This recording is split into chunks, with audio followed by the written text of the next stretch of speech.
දවසක් පන්ති කාමරයට ආපු ගුරුතුමා වතුර පිරි වූ වීදුරුවක් අතට අරගෙන ළමයින්ගෙන් ප්‍රශ්නයක් ඇහුවා.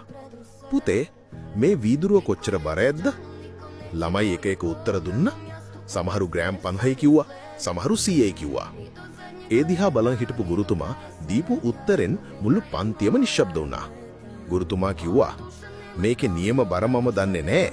හැබැයි වැදගත්ම දේ බර නෙවෙයි. මම මේක අල්ලන් ඉන්න වේලාවයි. මම විනාඩියක් අල්ලන් හිටියොත් අවුලක් නැහැ. හැබැයි දවසම අල්ලන් හිටියොත් මගේ අතපණ නැති වෙලා ලොකු වේදනාවක් එයි. එදා ගුරුතුමා ඒ දරුවන්ට කියලා දුන්නේ අපූර්ව පාඩමක්. ඔයාලගේ හිතේ තියෙන ප්‍රශ්නත් මේ වීදුරුව වගේ. ටිකක් වෙලා හිතුවට කමක් නැහැ. හැබැයි දවස් 30 මේ ගැන හිත හිටියොත් ඔයාලගේ මනසත් අර අත වගේම අඩපණ වෙනවා. ඒ නිසා මතක තියාගන්න. දවස ඉවර වෙද්දී හිත රිදවන ඒ වීදුරුව බිමින් තියන්න.